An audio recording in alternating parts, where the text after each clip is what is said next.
Hello everyone, I am Daksh Shah and today I am back with another video for the mathematics series.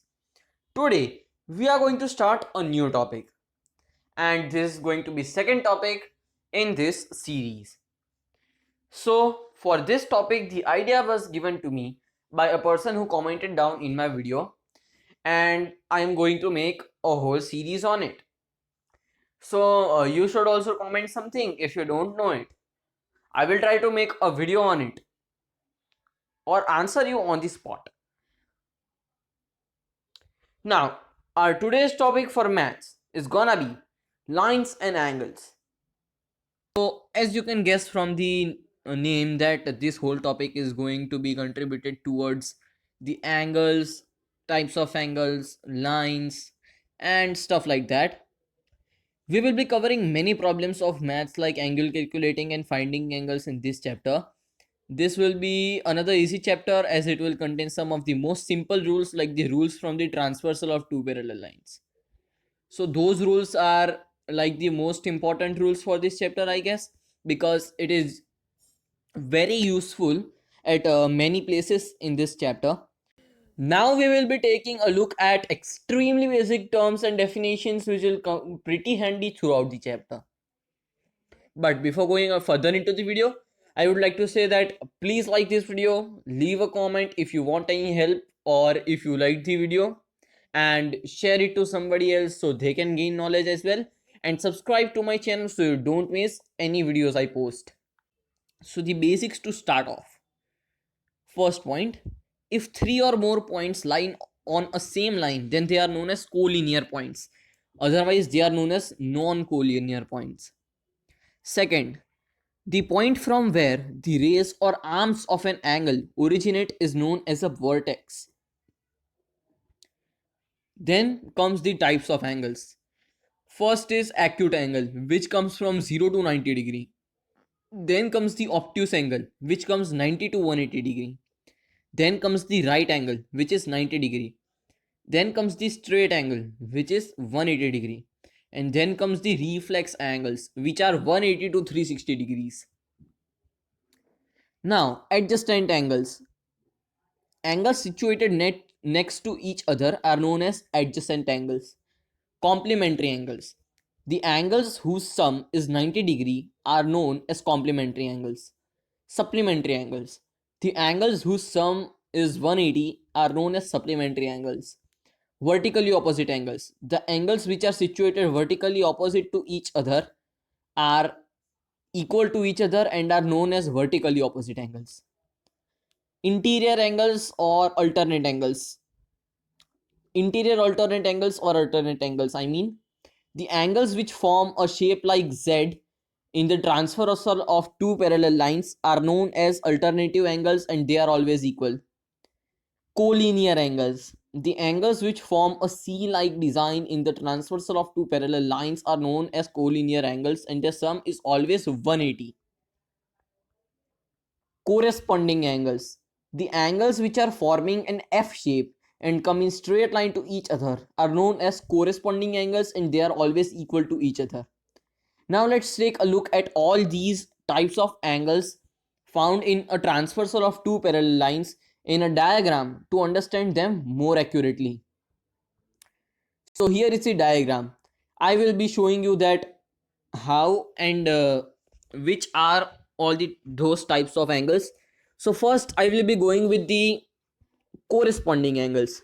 So as I said, corresponding angles form an F-like shape.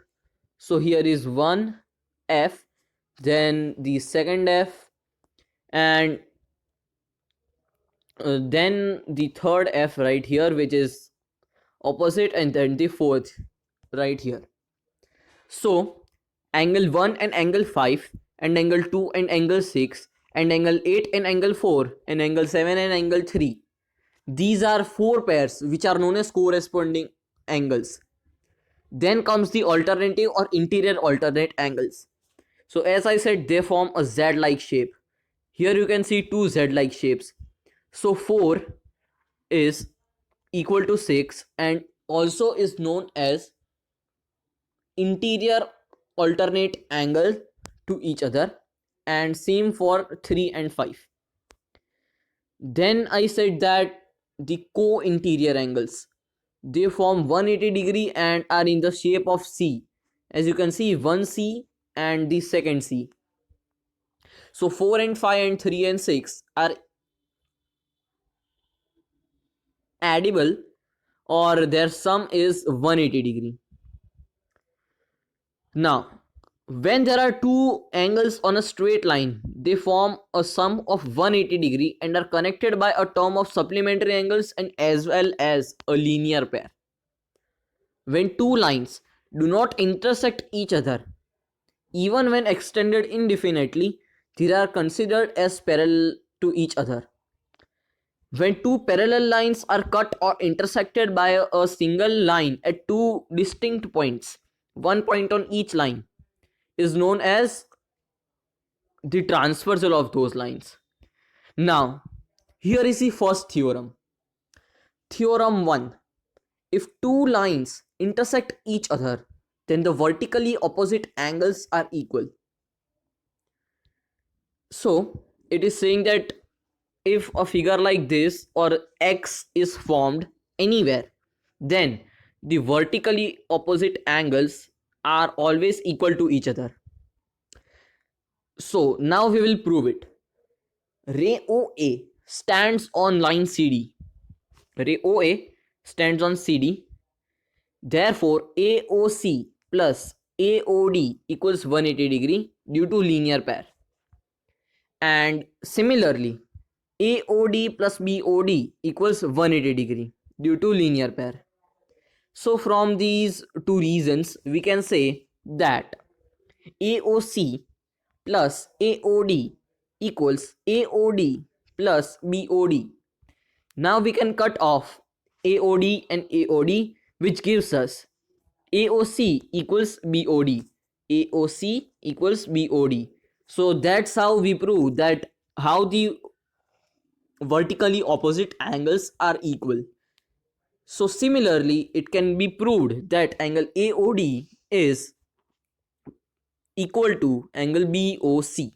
We can say that angle DOB plus angle COB equals 180 degree, and then we can say that angle AOC plus angle AOD equals 180 degree due to linear pair. Then we can compare it, and then two common angles will cut out, and so it will say that angle AOD is equal to angle BOC. So guys, that was it for this part of the video. I have shown you all of the introduction then you need to know to get started off in this topic. Please like, share and subscribe and turn on the post notifications after subscribing to be notified about all our future video uploads. And leave a comment if you want any help. Till the next video, goodbye.